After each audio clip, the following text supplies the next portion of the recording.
Now, on 105.9 FM and streaming worldwide on the WMAL app, O'Connor and Company.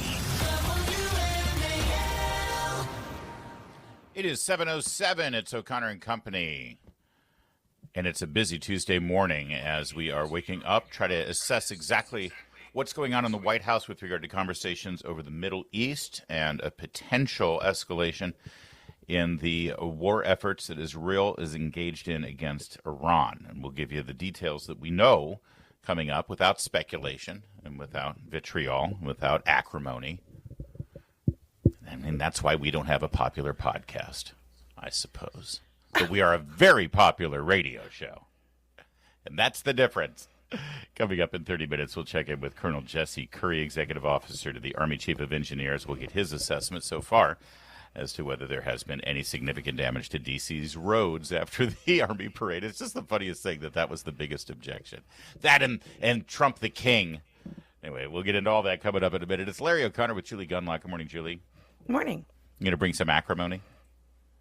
Always. We do. We need to pick more fights. I've decided, because everybody wants you got to get your, digital podcast numbers and, you want the influencer. And it's like, those guys always pick fights with other people. There's always fights. I am happy to fight. Am I holding you down? Am I keeping you? I'm sorry. Go ahead and pick fights. I don't care. Maybe Jonathan Fahey will help us pick a fight. He's a federal prosecutor, former director of ICE, and ran for Commonwealth's attorney in Fairfax County. Sadly, unsuccessfully, but there's always hope in the future. Jonathan, thanks for joining us, sir. Good morning.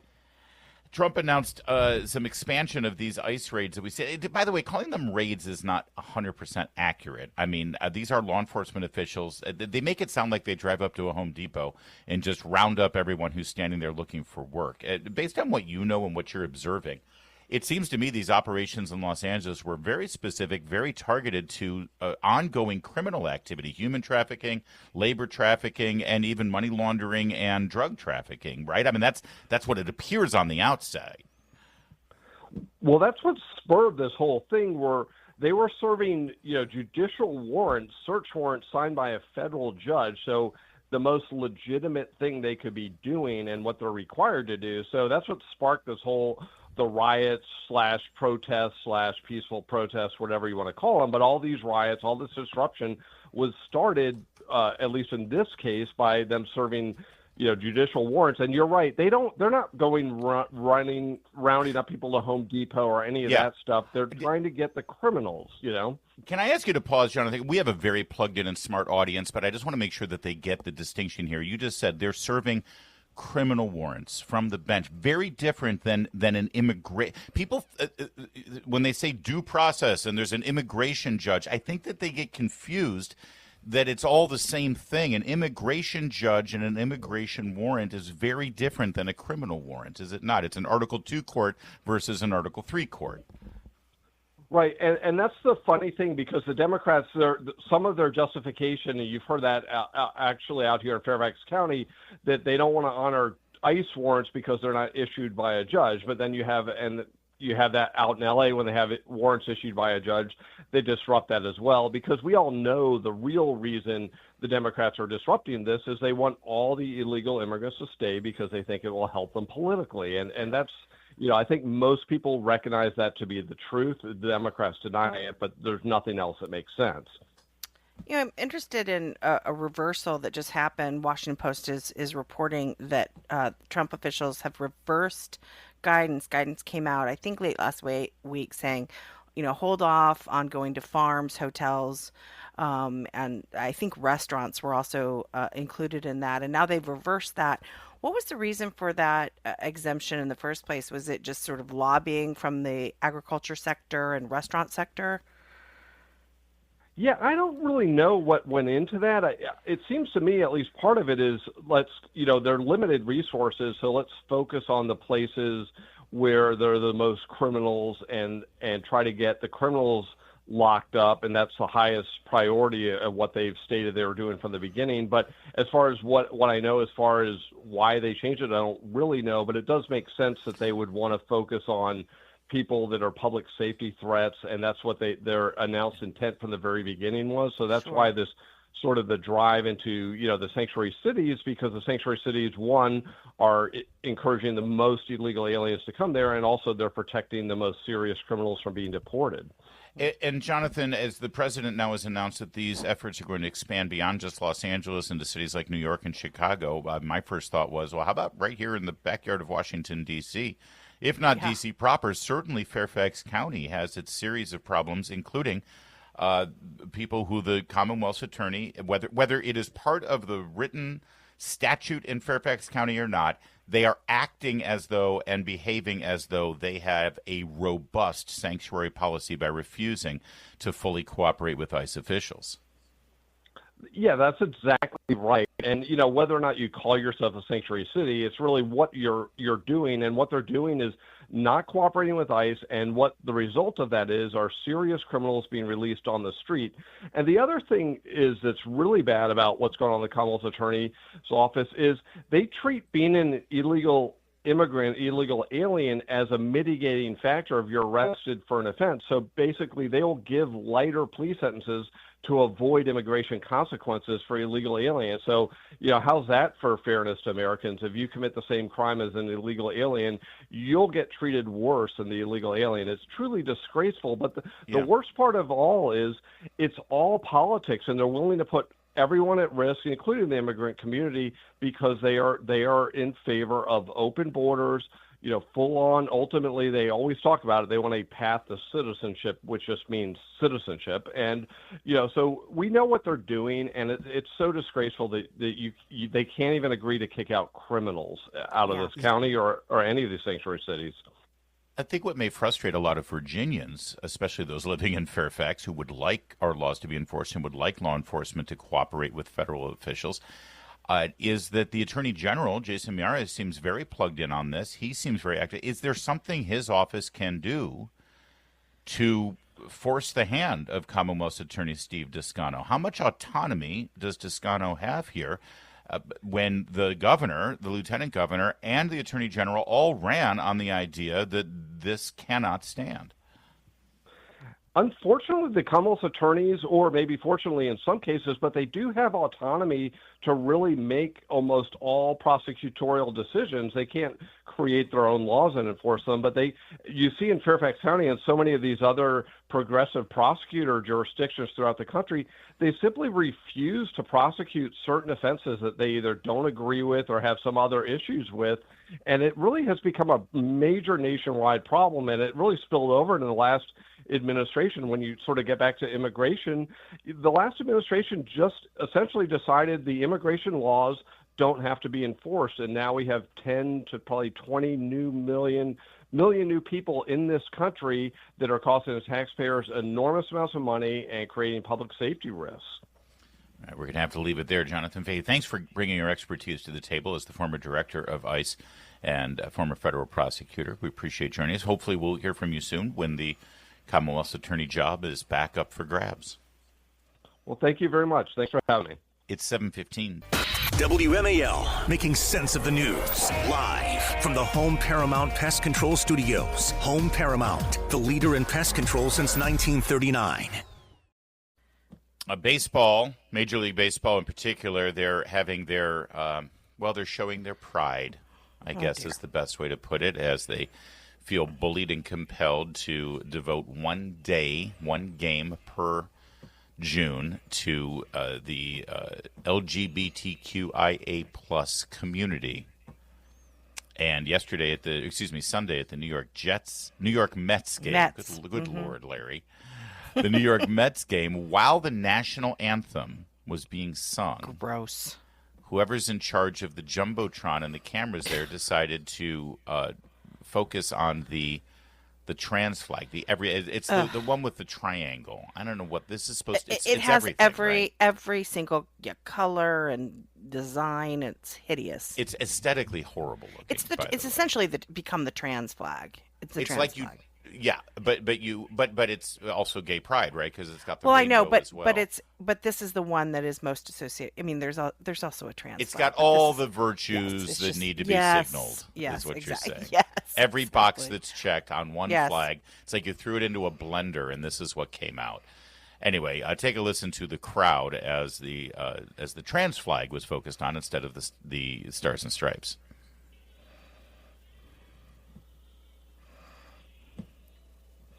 Oh, I thought we had booze in there. All right. Well, you get the picture. I've painted the picture for you. Families are so. This is so tiresome. This is so annoying. And I will tell you, how many times have I said on the show, I live in a deep, dark blue city. Radical libs live in Alexandria, Virginia. I mean, people, Marxists, right? And they certainly are very cultish about the LGBTQ stuff. Very few pride flags and trans flags. Very few. And that is very different from years before where I felt like I saw them every, I agree. I think the pendulum has swung, and you said, at Target, it's not quite as ubiquitous and in your face at the top of the escalator. You'll remember 2 years ago, the LA Dodgers brought out this drag group called the Sisters of Perpetual Indulgence. These are men who dress as nuns and then perform sexual acts, basically. Gross. There was such outcry that they ended up honoring them before the crowd even arrived at the stadium, like before batting practice, with about 3.5 people in the audience. That's right, I said a half. And now the pendulum continues to swing in the proper direction as Clayton Kershaw, one of the star pitchers for the LA Dodgers, he was forced to wear the hat that had all the stripes on it, for the indulgent LA versus San Francisco Pride Day. But he took one of those silver pens and wrote next to the LA Dodgers rainbow logo, Genesis 9:12-16, which talks about the actual origin of the rainbow. In Genesis, it is God's covenant with humanity and with Noah after the flood. The fact that the rainbow has been sort of warped and bastardized, this beautiful symbol of the Lord's covenant with us, has been warped into this symbolism of, something that happens a little later in Genesis with Sodom and Gomorrah. It's always been a problem with me. I hate the fact that the rainbow has been warped in such a way, and good for Clayton Kershaw to point us to the original. Yes, and Kershaw protested the Dodgers' decision in 2023 to honor the Sisters of Perpetual Indulgence, that disgusting, revolting, pornographic group that makes fun of the Catholic Church. So he did protest in 2023. So he's back being provocative, and I love it.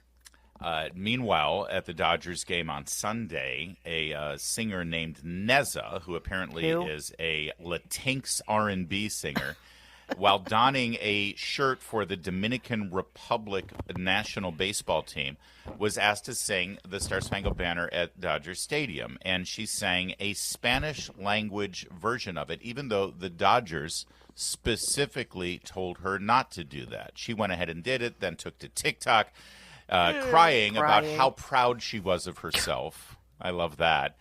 Saying, that they tried to stop me from doing it, but now more than ever at this moment in history, I felt it was important to do this. Let me just explain, and there are some people saying, it is an officially recognized translation of the Star Spangled Banner. Yeah, Franklin Roosevelt authorized this, but not to be sung here in the United States. It was meant, he was doing outreach to Latin American countries. So he authorized it for the sole purpose of singing our national anthem in their countries to invoke brotherhood and solidarity. But not here in this country where we have an official language, where Spanish is used. And this was specifically used. She even said, now more than ever, because of the ICE raids in Los Angeles. She did this as a political statement. When you use the national anthem not to unify, but to divide and to as a political weapon, you've lost the point. And the Dodgers, and she's being celebrated, of course, but the Dodgers should ban her from the stadium from this point forward. Absolutely. Honestly. It's an honor to sing the national anthem at a baseball game, and she used it to platform and to politically posture. Would you sing at the Nats game?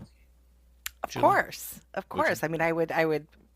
I don't think I'm talented enough to do that, but I certainly would also respect the rules of the stadium. But kids these days, Larry. Can I tell you something? While this was going on at Dodger Stadium, here at Nats Park, we had the National Symphony Orchestra's trumpet section. Larry, you tweeted that. It was so amazing. So they did the national anthem. I don't like playing national anthems in just snippets. I think you should play the whole thing in full if possible. But they also did God Bless America at the seventh inning stretch. Listen to this. Listen to how awesome this is. Of the National Symphony Orchestra.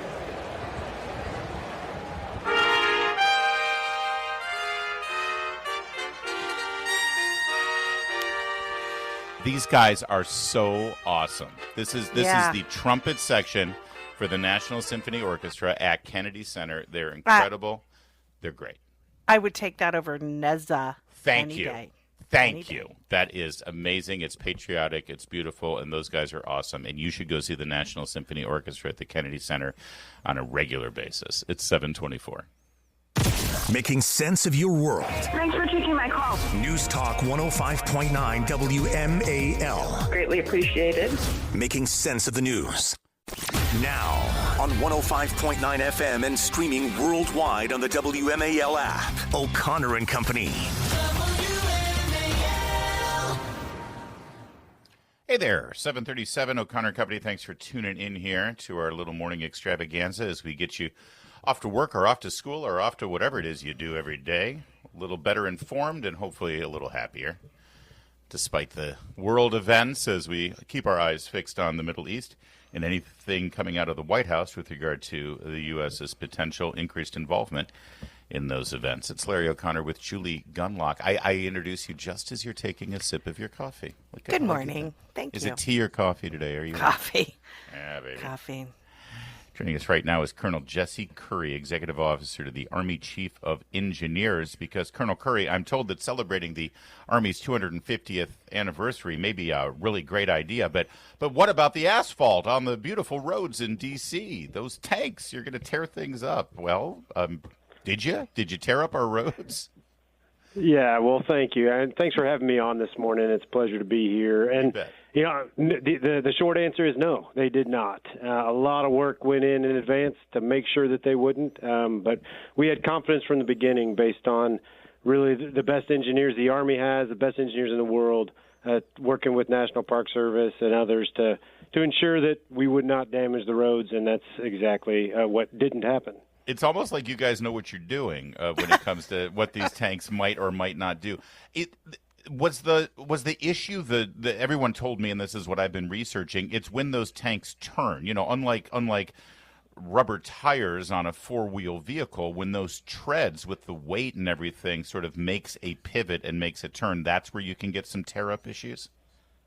Yeah, that's correct, and it really, out of an abundance of caution, is why we did what we did. The team looked at it and said, hey, really from a weight perspective, particularly on the straightaways and where the vehicles were parked, we really had little to no concern.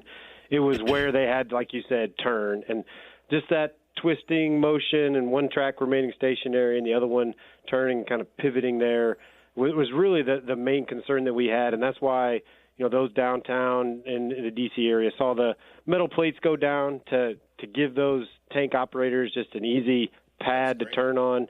And, it absolutely performed like we had thought that it should. And to your earlier point, the U.S. Army Corps of Engineers, and this is one of the many things we do and have done for a very, very long time. Yesterday was actually the Army Engineers' 250th birthday as well. So we're glad to be a part of this as just another challenge in our history of solving problems or solving challenges for the Army and for our nation. Well, happy birthday to you all. And I do have a question. I know you're not here to talk politics. You're here really to talk about the roads and how they fared after the parade. But I am curious, as a longtime Washingtonian, I have never seen the Washington government be that interested in the roads. And I can tell you, because I've had a lot of damage to my car, I'm not bitter. I'm not bitter or anything, but I just find this fascinating that they are suddenly so concerned about the roads. And I'm just wondering, and again, I know you're not here to criticize anyone or be political, but how has it been working with the D.C. government? Yeah, well, I'll tell you, particularly, so all these roads for the parade route and the staging area were all National Park Service, and you could not have asked for a better partner to work through this. Well, that's not the answer I was looking for. Yeah, well, thanks for joining us, Colonel.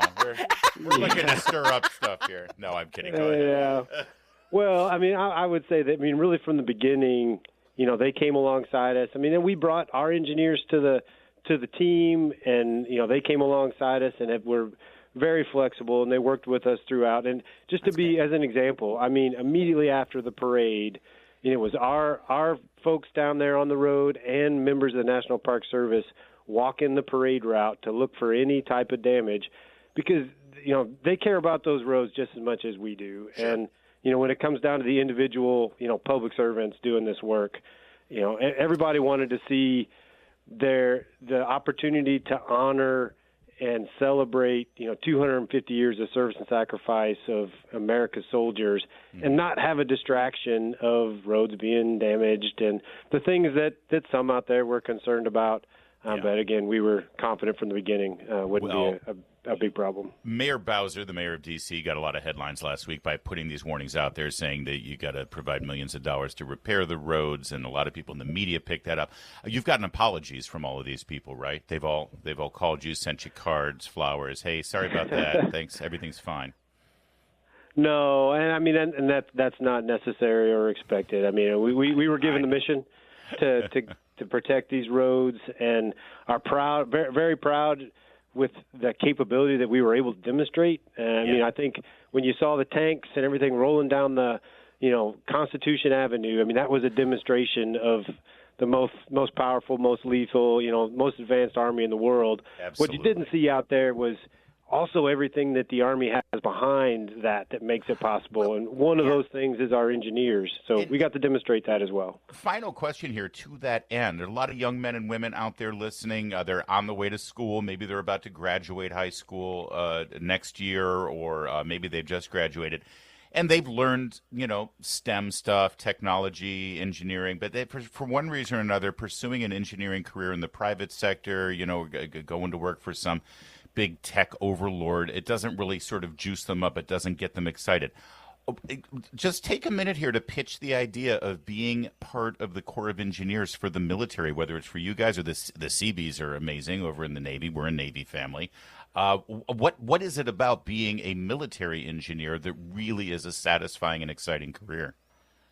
Well, yeah, thanks for that question, because, I mean, I've been doing this for, 2.5 decades. But let me tell you, I mean, whether that's serving in combat, in kind of traditional Army combat roles, or it's working with the U.S. Army Corps of Engineers doing things like wildfire debris recovery or hurricane relief, or exactly like this mission here. I mean, what you might not know is that the Baltimore district from the U.S. Army Corps of Engineers was kind of front and center, helping do this contract to protect the roads. They're also the district that responded to the Key Bridge and helped clean that up. So what the serving in the Army Corps of Engineers and really kind of the Army in general, it gives you an opportunity to be in places and to help solve challenges that you just can't get anywhere else. And I would tell you that again, like I said, I've been doing this a long time, and so maybe if anybody should be, I'd be kind of numb to the tanks and the soldiers, but seeing the kids cheer for them on Saturday night and seeing them roll down Constitution, I mean, it gave me goosebumps.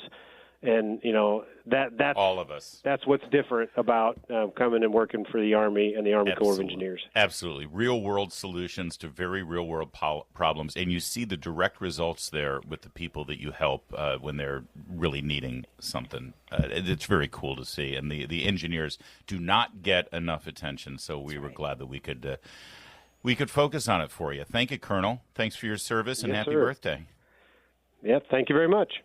Later this morning on the Chris Plante Show, political assassinations in Minnesota. Are they everything that they appear to be? 9 a.m. on WMAL.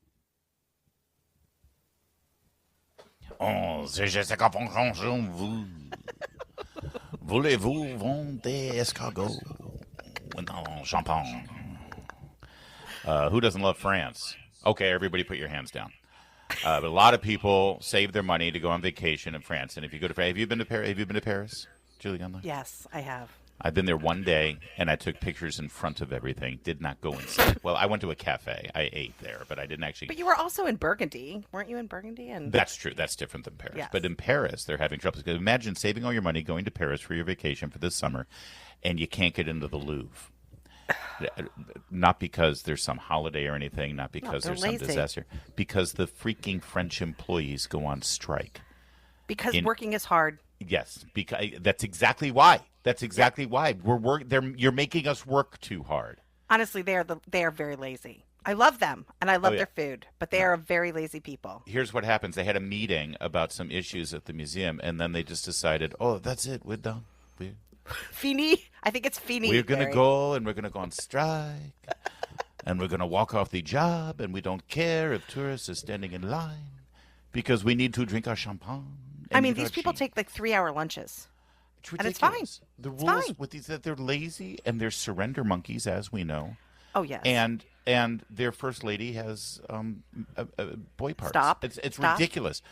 So all of these people. I mean, it's like, do they understand that? I know. Because they're angry that there's too many people in the Louvre. They're called ticket buyers. They pay your salary. This is why Europe is disappearing. They have no interest in preserving the beauty of European culture. They don't have kids. Their population is nosediving. They have these open borders. It's a disaster. Same thing in Spain. In Spain, yes. they were angry that there are too many tourists in Barcelona and Mallorca. By the way, Barcelona. Barcelona. You have to talk like Sylvester the cat when you say the name. I was in both of these cities. I was one of these tourists. We love these stories. We love these stories because we can brag about all our travels. That's right. I was there in November. But they turned the Spaniards turned water cannons on the tourists in the middle of the street. Did they do it to you? No, that was last year. This happened this weekend. And besides, were you in Barcelona? I'm a very polite tourist when I go to. Were you in Barcelona? I was in Madrid. Barcelona.